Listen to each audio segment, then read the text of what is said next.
হাসপাতালে মানুষ আসে সুস্থ হওয়ার আশায়, অথচ মেহেরপুরের গাংনী উপজেলা স্বাস্থ্য কমপ্লেক্সের পরিত্যক্ত ভবনেই বছরের পর বছর ধরে চলছে চিকিৎসা সেবা। ছাদে বড় বড় ফাটল, প্রতিনিয়ত খসে পড়ছে পলেস্তারা। চরম আতঙ্ক নিয়েই এখানে চিকিৎসা নিচ্ছেন রোগীরা। প্রায় ৪ লাখ মানুষের একমাত্র সরকারি হাসপাতালের এমন ঝুঁকিপূর্ণ চিত্র উদ্বেগ বাড়িয়েছে স্থানীয়দের মনে। মেহেরপুরের গাংনী উপজেলা স্বাস্থ্য কমপ্লেক্সের পরিত্যক্ত ও ঝুঁকিপূর্ণ ভবনে জীবনের ঝুঁকি নিয়ে গত ১ যুগ ধরে চিকিৎসা সেবা নিচ্ছেন রোগীরা। ২০১৩ সালেই মূল ভবনটি পরিত্যক্ত ঘোষণা করা হলেও এখনও সেখানেই চলছে স্যান্ডেলিনা সো, রূপচর্চায় আভিজাত্য। পুরুষ ওয়ার্ড, ডায়রিয়া, হাম, ডেঙ্গু ও করোনা ওয়ার্ড সহ বিভিন্ন গুরুত্বপূর্ণ চিকিৎসা সেবা।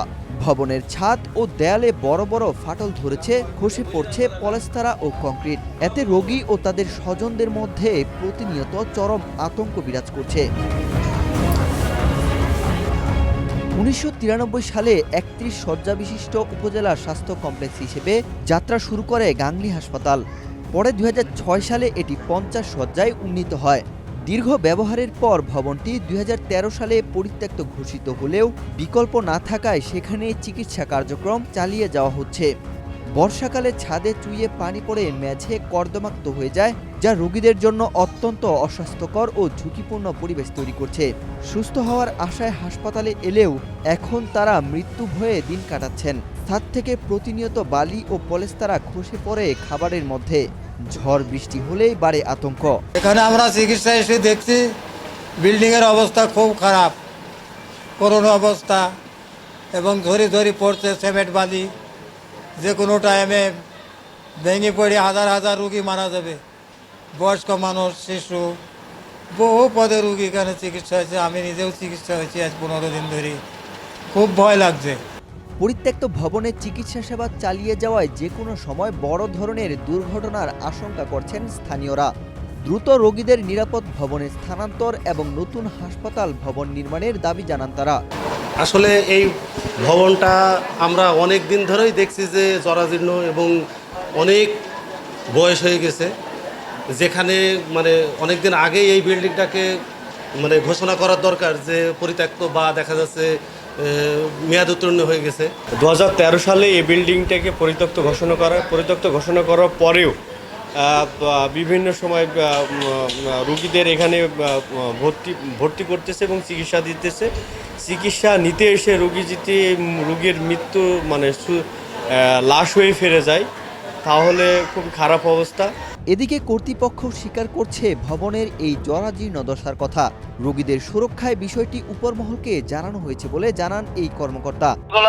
এই বিল্ডিং গুলা গণপূর্ত অধিদপ্তর করছিল আপনার ৭০ বা ৮০ দশকে হয়তো করা হয়েছে, বা ৮০ বা ৮৪ সাল বা ৮২ সাল হয়েছে। আমাদের যে এই বিল্ডিং গুলা ভেঙে নতুন করে করার জন্য আমাদের ডিপার্টমেন্ট কাজ করছে, আপনার পিডব্লিউডি কাজ করতেছে।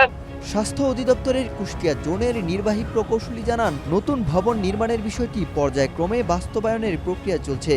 লাল সাদকে সাথে করে নিয়ে গিয়ে আমি নিজেই ওইটা একটু ভাঙাইছি আর কি, যে এগুলো ভেঙে দাও, না হলে মাথার উপর পড়বে। খসে খসে চলে আসতেছিল।